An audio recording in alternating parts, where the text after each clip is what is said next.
Good morning. We are from OCC 9 and I'm the team leader for this assignment. My name is Jasmine Chin Jiayi and my matrix number is 25006180. My name is Jasmine Ching Hui and my matrix number is 25005998. I'm Josephine Ding Jie Yu. My matric number is 25005876. I'm Ng Xiao En and my matrix number is 25006089.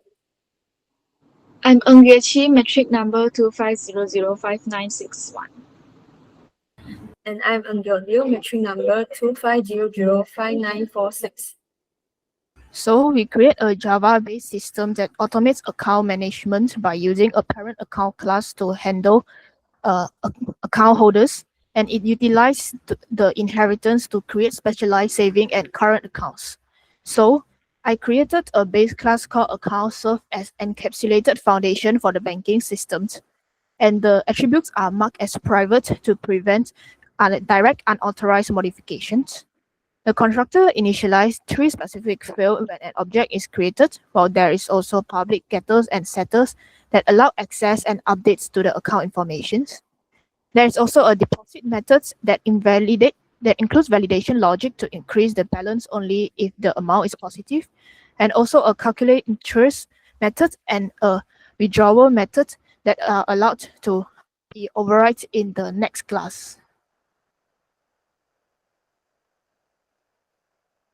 I created a class called savings account and it extends the account class, which means it inherits basic information like account number, account holder, and balance.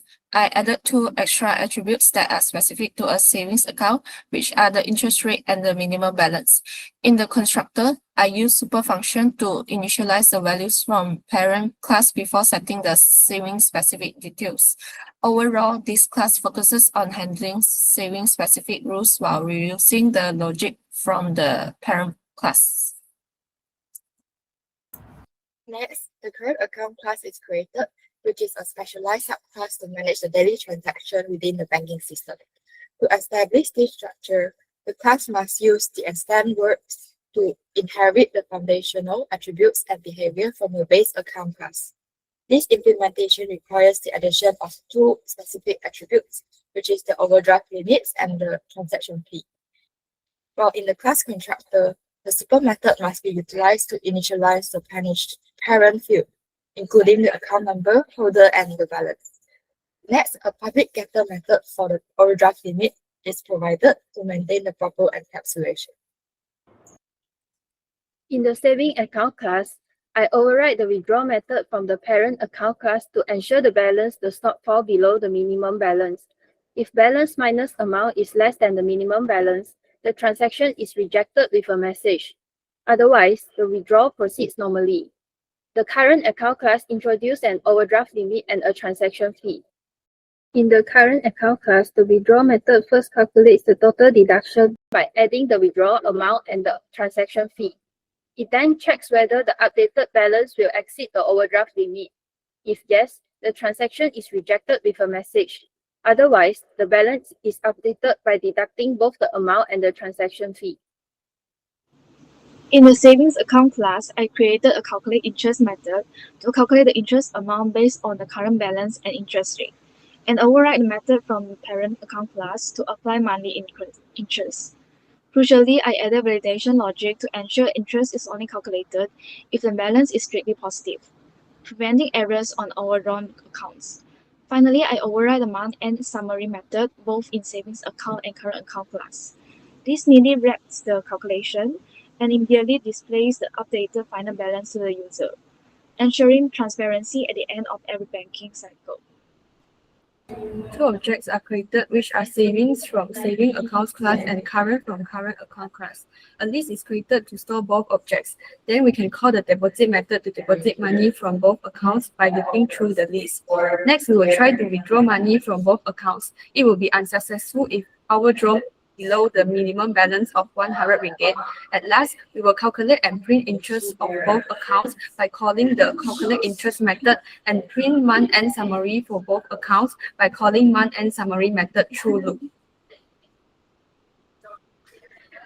As for the output, first, we have 2 accounts which are for Alice and Bob accounts. We deposit 200 ringgit to both accounts. For the withdrawal, first, the transaction is rejected because it is below minimum balance of 100 ringgit. And the second one, we successfully withdraw 600 ringgit from the account and print the fee. And then we will display the month-end summary for both Alice and Bob accounts. Next, we will proceed to the Q&A section. Firstly, I'm going to ask Jasmine, what is the benefit of using a constructor to initialize the account instead of just using the setter methods? It is because the constructor will ensure that an account object is fully initialized in the moment it is created. Next, I have a question for Xiaoen. Is the transaction fee charged if the withdrawal is rejected? No, the fee is only applied if the transaction is successful. I place the balance update inside the else block of the validation chat. This is fair to the customer because they should not be charged for a transaction that is blocked by the bank. Jasmine, may I ask how would negative interest rates affect your current design? System would incorrectly reduces balance. Validation should prevent negative interest rates or handle them explicitly. Josephine, how does calculate interest method behave differently in a current account compared to a saving account? So actually, in the current account, this method is used to display a message stating that these accounts do not earn interest, while in the saving account, they use it to calculate the actual earning. I have a question for Yueqi. Why did you override the calculate interest method instead of writing a new one? This is to use polymorphism. The parent account class has the placeholder method, which allows the main system to treat all accounts the same way, but lets the saving accounts and current account execute its own specific logics respectively.